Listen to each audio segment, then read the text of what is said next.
राम। यह प्रवचन परम श्रद्धेय स्वामी जी श्री राम सुखदास जी महाराज द्वारा दिनांक 14 अक्टूबर सन 1991 को साय 4:30 बजे श्री मुरली मनोहर द्वारा धेनासर बीकानेर में हुए। राम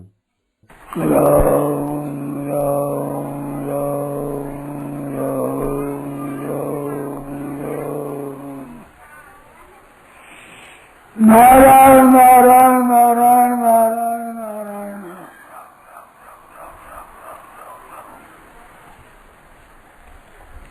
बोलो सा कोई बात हो।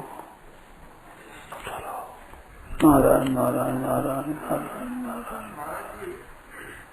वाल्मीकि रामायण के संदर्भ में आपने कहा कि एक बार भी जो यह कह देता है कि हे नाथ मैं आपका हूँ, मैं उसे सर्वभूतों से अभय कर देता हूँ, तो महाराज हमारे बार बार ये कहने पर भी हम अभय क्यों नहीं हो पाते, विधेय क्यों लगता है? एक बार कहता है वो 2 बार नहीं कहता कभी।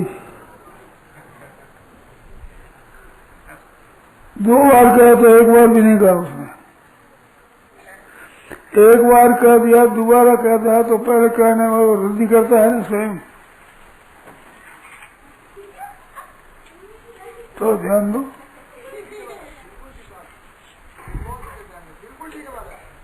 एक बार कहने के बाद दोबारा कहता है तो पहली बात को उसने खुद ने रद्दी कर दिया, तो क्या 1 बार ही होता है।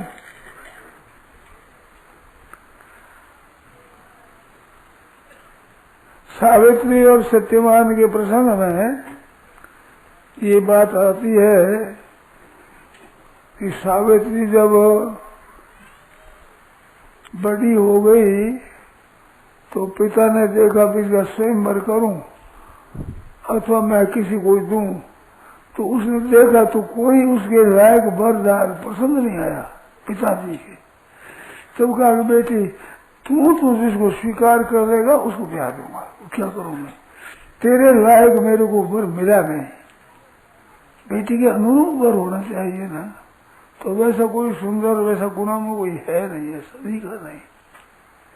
तो वो गई है तीर्थों में, तो साथ में बहुत विश्वासी अपने अंतपुर में रहने वाले खोजाग जी भी उनको साथ में भेजा, जाओ इसको तीर्थों में घुमा लाओ। तो तीर्थों में घूमे गए तो वहां सत्यवान को उसने स्वीकार किया। सत्यवान लड़का था, उसने स्वीकार किया। उसको नहीं कुछ पता नहीं, उसको सत्यवान को।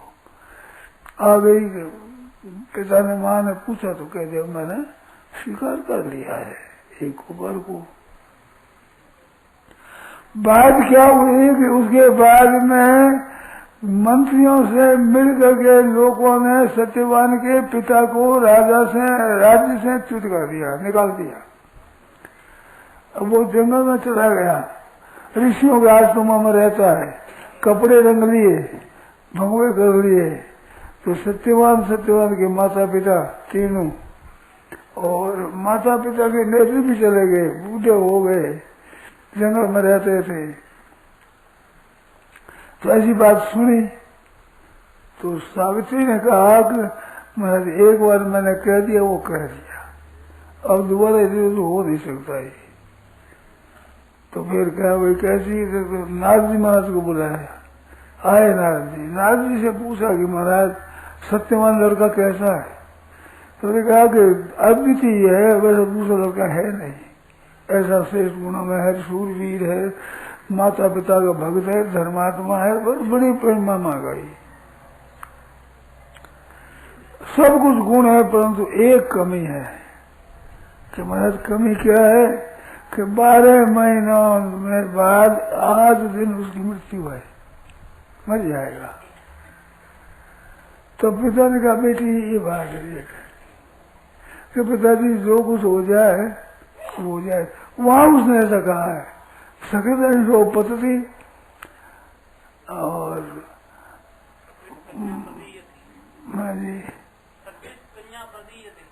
हाँ सकृत गदा नहीं थी, त्रिने गाने सर्व गदा नहीं थी और सकृत पद्धति 3 बात 1 बार ही होती है। एक बार जैसे भाई भाई अलग हुए तो बंटवारा एक बार ही होता है, 2 बार नहीं होता। और कन्या का वर होता है तो वह तेल एक बार ही तेल चढ़ती है, फिर दोबारा तेल नहीं चढ़ती। ऐसे किसी को कह दिया कि मैं तुम्हारे को दूंगा तो एक बार ही कहना, 2 बार नहीं होता, वो दे दिया। तीनों एक बार होता है तो मैंने तो एक बार ही है कि मैंने स्वीकार कर लिया, कर दिया। अब विधवा होगा, सदवा होगा, जो होगा होगा। जब फिर ये अपनी कन्या को लेकर वहाँ आश्रम में गए, जंगल में, वहां जाकर के उनके पिता को कहा कि आपके पुत्र को मैं अपनी पुत्री देता हूँ। तो मैंने कहा कि मेरा भी विचार था कि आप पुत्री के साथ हम संबंध करें आपस में, परंतु मैं राजा नहीं रहा, इस वास्ते मैं तो ऐसा कह नहीं सकता कि आप मत को हम कहते हैं ना, इस वास्ते स्वीकार कर रहे हैं। तो उन्होंने ज्यादा करने स्वीकार कर लिया। स्वीकार करे तो वहीं ब्याह करके कन्यादान करके सब गहना भूषण पूजा खूब देकर राजा चला आया। उसने गहना कपड़ा सब अपने संदूकों में बंद कर दिया, वैसा ही भंगवा कपड़ा पहन लिया, जैसे सास ससुर के पति के थे वैसा ही पहन लिया, सेवा करने को लगी। तो ऐसी सेवा करी महाराज, सास ससुर प्रसन्न हो गए। उनका मन का विचार था ना जैसा ही। तो राजघराने की कन्या होने पर जंगल में रहती हुई खूब सेवा करी। अब 12 महीनों का वो दिन आया तो उनसे एक दिन पहले सावित्री ने कहा कि मैं आज उपवास करूंगी। सास ससुर उपवास में गई, आज्ञा मांगी, पति से कहा कि मेरे को आज्ञा दो, मैं आज उपवास करूंगी। तो उन्होंने कहा बेटी कैसे उपवास करेगी तुम? सास ससुर ने बहुत समझाया, कोमल सही तेरा राजघराने की कन्या भूखी कैसे रहेगी? कि महाराज मैंने आज दिन तक आपसे कोई प्रश्न नहीं किया, कोई बात मांग नहीं की, हाँ एक मांग मेरी होनी चाहिए। ऐसा वैसी डम करके लाचारी देव ने आज्ञा दे दी। तो ससुर ने सास ने दे दी। तब कहा कि पिताजी से ही ले लो, कि इसने आप सिफारिश कर दे। सासू से कहा कि आप सिफारिश करो उनसे मेरी। तो उसने जाकर कहा कि ये अपनी पुत्र वधू उपवास करना चाहती है। तो ऐसे वो बोले कैसे उपवास करेगी? किस घर की कन्या है, कैसा आराम से रही हुई, भूखी कैसे रहेगी? क्या इसने कहा है कि मैंने एक बात ही आपसे मांगी है, कभी मैंने कोई आपके सामने सवाल नहीं किया है, ये तो मेरी पूरी होनी चाहिए। तो वो भी दब गई, अच्छा बेटी की जैसी मर्जी। फिर पति से कहा कि तुम कैसे सहोगी? सह लोगी। एक दिन का उपवास कर लिया। दूसरे दिन वो जंगल में जाने लगे। तो वे क्या करते थे, जंगल में जाकर सूखी लकड़ियां लेकर और बिक्री करके उसे पैसे आते, उनसे अपनी पूर्ति करते थे। राजा रानी सत्यवान, तो सत्यवान खुद जाता था। तो उस दिन कहा कि आज मैं साथ चलूंगी। कि कल की तू भूखी है और पैदल चलना है जंगलों में, कैसे चलेगी? कि आज तो मेरी बात ऐसी होनी चाहिए कि मैं माँ से पूछ लूँ, बाप से पूछ लूँ, सब पूछ ले, सबसे ले ली कि विदा मैं आज एक ही दिन जाऊँ, मैं आज मैं साथ जाऊंगी। तो मैं साथ साथ गई है। तो वहाँ ये बात आई है कि एक बार ही होता है, दलानी थी मैं दूंगा, बस हो गए बस, 2 बार नहीं होता। ऐसे ही कन्या की बात, ऐसे ही अपने भाइयों के 2 होने में एक बार ही होता है, 2 बार नहीं होता। तो वहां गई तो बस देखा नदियां हैं, ये पहाड़ है, ये देखो सुंदर जंगल है, ऐसा ये रास्ता है, ऐसे वो बताता गया। फिर जाकर एक वृक्ष से बैठे, वृक्ष के ऊपर की लकड़ियां सूखी सूखी लकड़ियां थी। तो कुदारी एक ऊपर चढ़ा, तो वो काट दे डालता, उसने इकट्ठी करवाई, इकट्ठी करी। फिर पूछा मेरा आज तबीयत ठीक नहीं है मेरी, तो नीचे आ जाओ। उसको तो पता था कहा जाने वाला शरीर। आ गए, आगे बैठ गए। तुम तो ठीक नहीं है तो सो जाओ। तो सावित्री के घोड़े पर मस्तक रख करके और वो सो गया। वो कपड़े से हवा करने लगी, ऊपर हाथ फेरती है, करती है, सेवा करती है। तो कुछ देर के बाद में एक भैंसे पर चढ़ा हुआ लाल पुरुष एक आया, काला पुरुष लाल कपड़े पहना हुआ सजा हुआ। तो महाराज आप कैसे आए? कौन है आपके? धर्मराज हूँ मैं, जमराज खुद आया हूँ। तो मैंने तो सुना है कि जमराज के दूत आते हैं, ऐसा मैंने तो सुना है कि दूत ही आए थे, पर तेरी गोदी में पड़े बड़े वो ले जा नहीं सकते हुए, इस बात में खुद आया हूँ, अब ले जाओ, क्योंकि इसकी आयु समाप्त हो गई है, इस बात से मैं ले जा सकूँ। तो मर्जी तो जीव को निकाल कर ले जाने लगे। तो सागर जी साथ चले कि तू कहाँ जाती है? कि हूँ कहाँ जाऊँ, मेरे पिता ने तो उनके हाथ पकड़ा दिया, अब ये जहाँ जाएगी वहीं जाऊंगी। कहते हमारे वहाँ जब लोक में जीता आदमी नहीं जाता, तो आपकी कृपा से मेरे को कोई नहीं रोक सकता, मैं जा सकती हूँ। तो झगड़ा लेकर ठीक है, तो तुम मेरी क्या बस वरदान मांग ले, मेरे से वरदान मांग। तो मेरे सास ससुर अंधे हो गए हैं, उनकी नेत्र ठीक हो जाएंगे। फिर चली तो अब क्यों आती है कि देखो आप जैसे महापुरुष तत्व की जीवन मुक्त खास यमराज धर्मराज खुद ऐसे पुरुषों से मिलने से क्या लाभ इतना ही होना चाहिए? एक ही वरदान है। अच्छा एक वरदान और दे, तो मेरा गया हुआ ससुर का राज्य पैसा मिल जाए, तो मिल जाएगा। फिर चली, फिर अब क्यों जाती है तू? तो देखो आपने जो महात्मा से बड़ी प्रशंसा करी, उनके संग से कैसे लाभ होना चाहिए। आप महाराज हो, धर्म के तत्व जानने वाले 12 आदमी है, उनमें धर्मराज जी धर्म के तत्व को जानने वाले हैं। आपसे मिलने से तो कैसा एक वरदान और मांग रहे, तो वरदान ये मांग रहे हमारे पिताजी के 100 बेटा हो जाए। उतना नहीं था एक ही सावती गायत्री की उपासना से, फिर हो जाएगा। फिर अब तो क्यों जा रही है? अब जा रही महाराज आपसे मैं वैसे ही माता हूँ। अच्छा एक वरदान और मांग रहे, तो 100 बेटा मेरे हो जाए।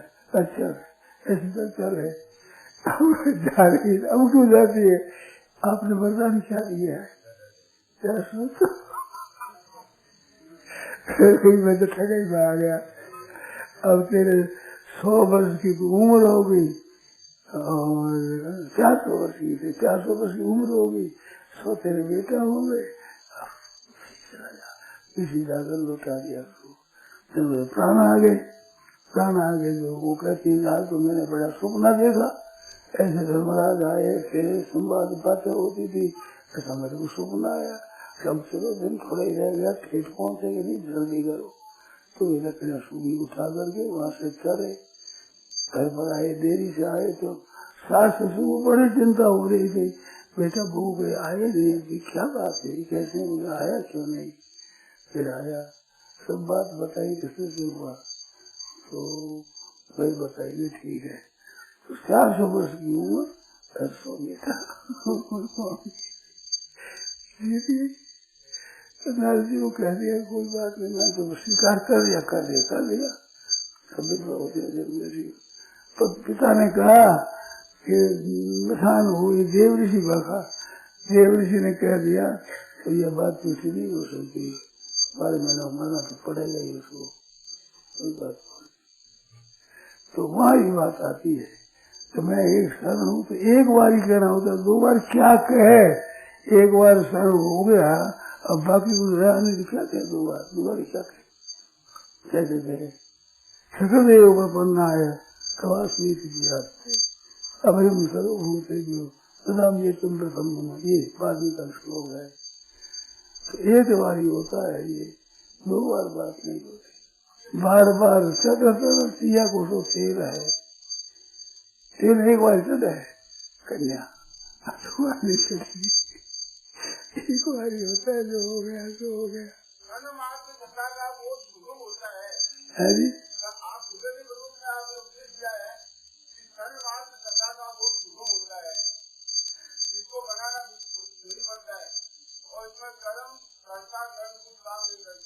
ठीक बात है। छाती कंपनी ने बताया कि अनुभव बिल्कुल रहित होता है, अनुभव बिल्कुल ही रहित होता है, बिल्कुल ही रहित में जब अनुभव करता नहीं रहता तो सब आदमी नहीं अनुभव करता मैं त्रिपुटी नहीं रह पाना, त्रिपुटी वाला जो करता है स्वयं रहता है। ज्ञाता ज्ञान ज्ञे ध्याता ध्यान ध्येय प्रमाता प्रमाण प्रमेय ये त्रिपुटी है। तो प्रमाता और प्रमेय नहीं रहता, ज्ञाता और ज्ञान और ज्ञेय नहीं रहता, ध्यान और ध्येय नहीं रहता, पर ध्याता तो रहता ही है। ध्याता का भाव कैसे होगा? मैं देखता हूँ, मेरे को चीज दिखती है, मैं दृष्टा हूँ और देखना ये दर्शन हुआ और आगे खंबा दिखता है दृश्य हुआ, तो दृश्य और दर्शन चले जाए तो मैं भी मर जाऊंगा क्या? दृष्टा संज्ञा नहीं रहती उसकी।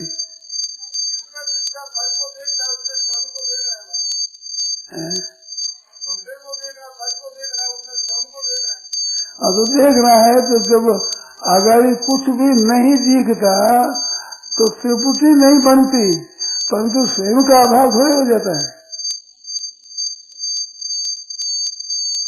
दृश्य और दर्शन का अभाव होता है, स्वयं तो रहता ही है, स्वयं का अभाव होता नहीं कभी। नित्य है, सर्वगत है, साधु असुलो अयम सनातन अव्यक्तो यम अचिंत्यो यम अविकारी मुच्यते तस्मात् एवं विदित्वेन वेदांत सूत्र मधुसूत्र से स्वयं रहता है। तो त्रिपुटी नहीं रहती तो उसमें कर्म साध्य नहीं, कर्म निरपेक्ष रहता, कर्म नहीं रहता, करता कर्म कारण नहीं होता कुछ भी। ये प्रकृति में होता है, प्रकृति के द्वारा होता है, प्रकृति रहित स्वयं रहता है, तब इसमें कर्ता कर्म करना आदि कुछ नहीं रहता, स्वयं रहता है। आप देखो, आपको प्रत्यक्ष बात बतावे, आपको कोई पूछेगा आप हो कि नहीं हो, तो आप नहीं हो तो नहीं कह सकते मैं हूँ। तो ये ज्ञान किस इंद्रिय से है? नाक कान आंख आदि आदि विज्ञान है क्या ये? मैं हूँ। मन बुद्धि से है क्या?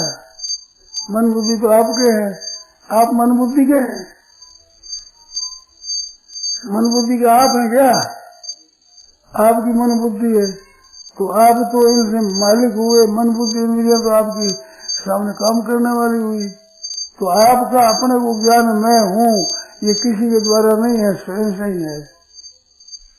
बताओ किसी के द्वारा है? मैं उस बात की सत्ता का ज्ञान बोध किसके द्वारा है? कर्म बताओ। कर्म निर्देश बात अब के उस ऋषि के समय बहुत चली, ये तो कहने लगेंगे 1/3 समय तो आपका सत्संग में एक विषय में गया। राम कुमार जी से 2 हुई, 1/3 बात तो पूरी ध्यान से तो कर्म निरपेक्ष भी निरपेक्ष हो गया। क्या समझे क्या कर्म निरपेक्ष होता है, क्या सापेक्ष होता है, क्या समझे, इसमें समय गया। तो इसके बाद फिर पुस्तक लिखी शादी और साधन, तो नमूना तो हमारे पास आ गया या बिक्री में आया नहीं पता नहीं। हाँ, शादी और साधन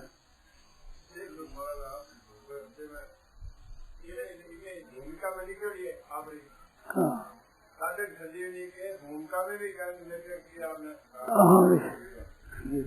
पर वो कल मेरे सुबह पुस्तक लिख दी पूरी। हाँ, वो वहां से हमारे पास तो नमूना आ गया। लाओ देखो पुस्तक देखा भाई, 2-4 पुस्तक है हमारे पास, वो ज्यादा है नहीं। हाँ, अनुभव कर्ता को स्वयं का अनुभव आप साफ होता है, औरों का अनुभव तो इंद्रियों द्वारा होता है, मन बुद्धि के द्वारा होता है, परंतु स्वयं का अनुभव तो मैं हूँ ऐसे स्वयं को होता है।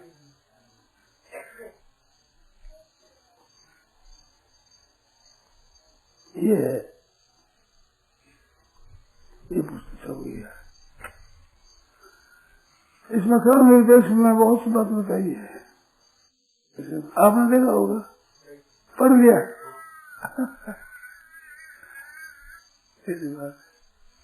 कर्म क्या है, कर्म सापेक्ष और कर्म निरपेक्ष क्या है, कर्म निरपेक्ष और कर्म सापेक्ष में क्या अंतर है? धन के दृष्टांत है कर्म का विवेचन। कारण कर्म की आवश्यकता कहाँ तक है?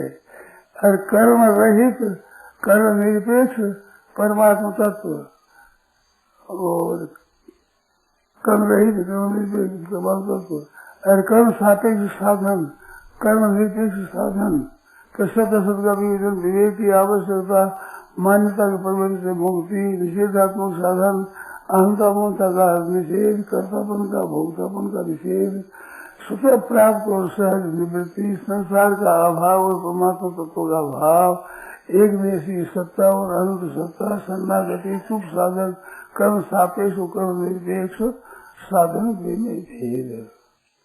इसमें भेद जैसे घट के अनुभव करता को घट का अनुभव होता है बुद्धि से, ऐसे ही स्वयं के अनुभव करता को क्या अनुभव होगा मेरा? वो बुद्धि से नहीं होता। दूसरी चीजें तो बुद्धि से होती है, पर मैं हूँ बुद्धि है इससे नहीं होता है ज्ञान।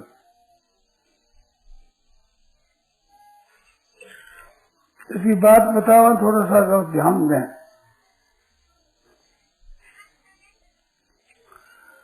गाढ़ नींद आती है, उस समय में कौन सा कर्म रहता है? मन रहता है, बुद्धि रहती है, अहम रहता है, क्या रहता है? सब अविद्या में डूब जाते हैं।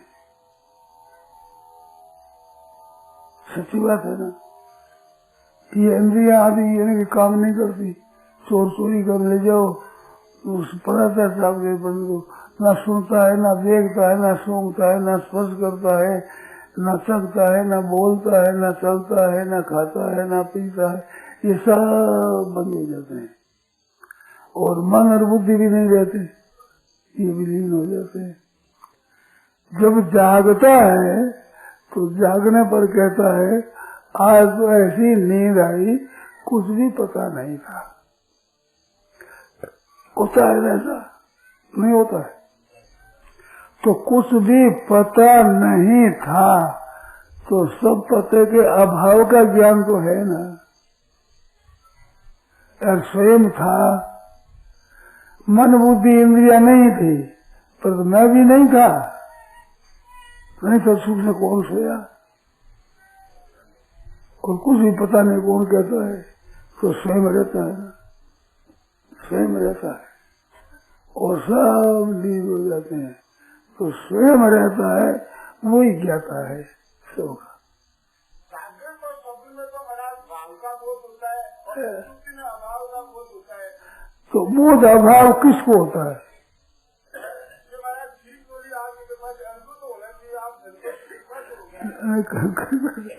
बोध कितना थोड़ी होता है। मानो सुसुप्ति में कुछ की ख्याल नहीं था, कुछ की ज्ञान नहीं था, और सुख से सोया, ऐसी नींद आई जो मेरे को कुछ भी पता नहीं था। जैसे कोई आदमी बाहर से आवाज देवे कि घर में कोई है, घर का मालिक है कि नहीं, तो ये कहता है कि घर में कोई नहीं है। तो घर में कोई नहीं है तो वो कहने वाला भी नहीं है। घर में कोई नहीं है ऐसा सुनने वाले समझता है, बोलने वाला नहीं है। मानो बोलने वाले के सिवाय कोई नहीं है। ऐसे सबके अभाव का अनुभव करने वाला नहीं था तो कौन कहता है कुछ पता नहीं था? तो सबके अभाव का अनुभव करने वाला था ही, वो ही बड़ा स्वरूप है। वो कोई करण का विषय तो नहीं है, वो कर्म निर्देश है, स्वतः है। इसमें शंका हो करो,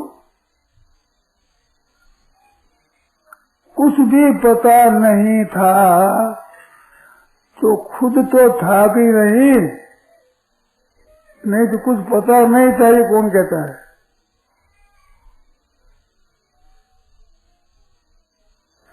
इंद्रियों का ज्ञान नहीं था, मन नहीं था, बुद्धि नहीं थी, कहता है, पर स्वयं भी नहीं था। तो ये कर्म निरपेक्ष है, इसमें कर्म सापेक्षता है, इसमें कर्म नहीं है। तो जब मनुष्य का स्वरूप भी कर्म निरपेक्ष है तो परमात्मा मनुष्य से भी वृद्धि है क्या जो कर्म सापेक्ष हो?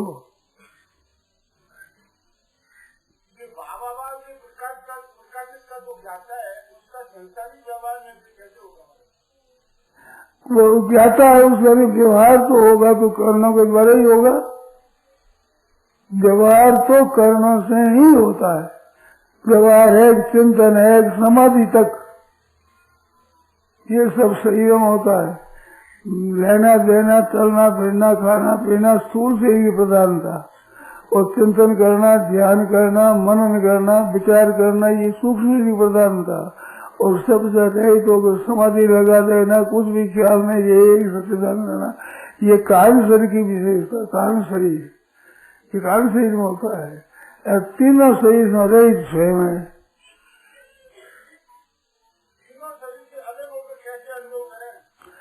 मैं हूँ ये सत्ता का अनुभव करे। सत्ता तीनों शरीर में अलग है।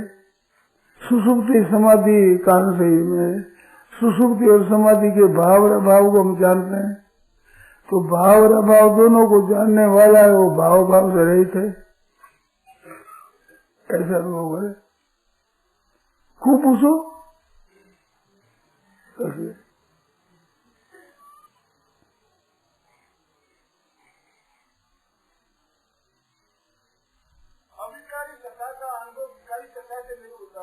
विकारी सत्ता के द्वारा होता ही नहीं। हमारी सत्ता का अभाव नहीं तो स्वयं का अनुभव होता है उसमें। अनुभव रूप है, अनुभव क्या हुआ है? अनुभव जनता से थोड़ा ही होता है, त्रिपुटी होती है। त्रिपुटी का अनुभव तो स्वयं को होता है।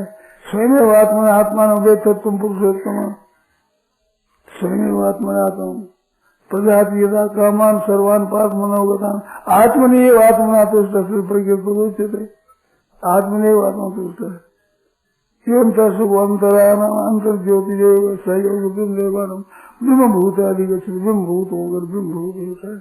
तो अपने आप का अनुभव अपने आप को ही होता है। कोई अनुभव कराने वाला दूसरा नहीं वहाँ है ही नहीं, संभव ही नहीं। संज्ञा रही थे। ध्याता ध्यान होता तो ध्येय वस्तु होती तो ध्याता ध्याता होता है। ध्येय वस्तु ही नहीं तो ध्याता किसका? ध्येय वस्तु ही नहीं तो ज्ञाता किसका?